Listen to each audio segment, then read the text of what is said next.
Okay, I'm here to share with you some incredibly exciting news that we have going on at Emily's List. I'm going to see if this, do I just hit this? Sorry, I didn't do my haha, thank you guys.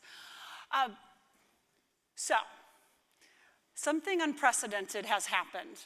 Now, Emily's List has been working to elect Democratic women to office for over 3 decades. Usually what that entails is sitting down at women's kitchen tables and asking them to run for office. But since Election Day, we have seen an outpouring of energy across this country. We have seen women marching, we have seen women organizing, and yes, we have seen women raising their hands to run for office.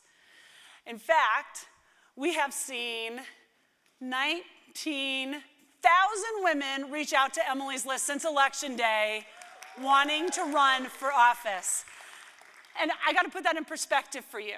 Last election cycle, over the 2-year period, we talked to about 920 women. And we called it the Hillary bump. It's the biggest number of women we'd ever talked to. 19,000 women have raised their hands and said, I want to run. Now, they're not all going to run right away. We know that. But it is for us to back up those sisters who are willing to take that on. And it is for all of us to help our candidates run and win. And I know what you're doing today is a lot of conversations about bringing tools together to back up those candidates. Now, before I was the president of Emily's List, the great honor of managing a number of campaigns over the years, including my old boss from my home state, John Tester's Senate campaign in 2006, and then Al Franken's Senate campaign in 2008. Oh, he's just freaking awesome. What I want to say today, as we're looking at all of these women stepping up to run, and as we're looking at women and men, Democrats and progressives stepping up to run, I just want to be the bearer of the reminder, I should say, of how we go about winning these races. You see, campaigns are not that complicated at their core. We have to motivate and mobilize enough voters so your candidate wins. That's really it.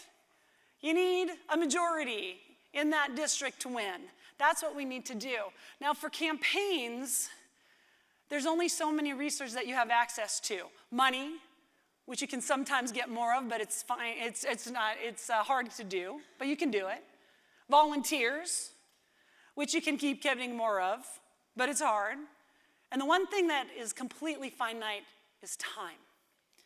So as you come together thinking about the tools we can develop to help campaigns, what I'm asking you to keep in mind is that I don't believe that there is a perfect technology tool that's going to fix this.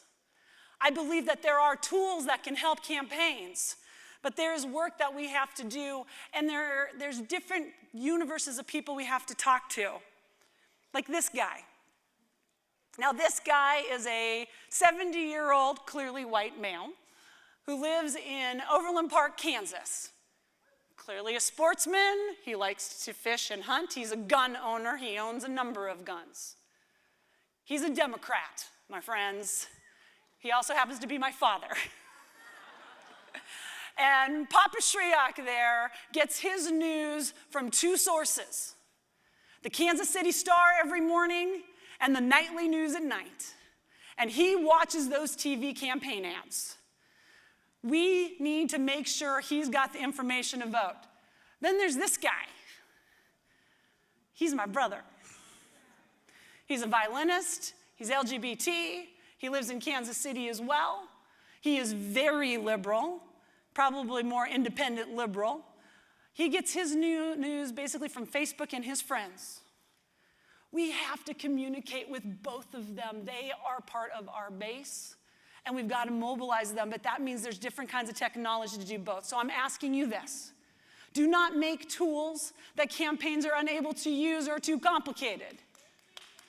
Please keep things simple, because at the end of the day, we need organizers on the ground, and we need to do this work together. And also, do not let perfection get in the way of progress, my friends. Do not let perfection get in the way of progress. We can win these races together.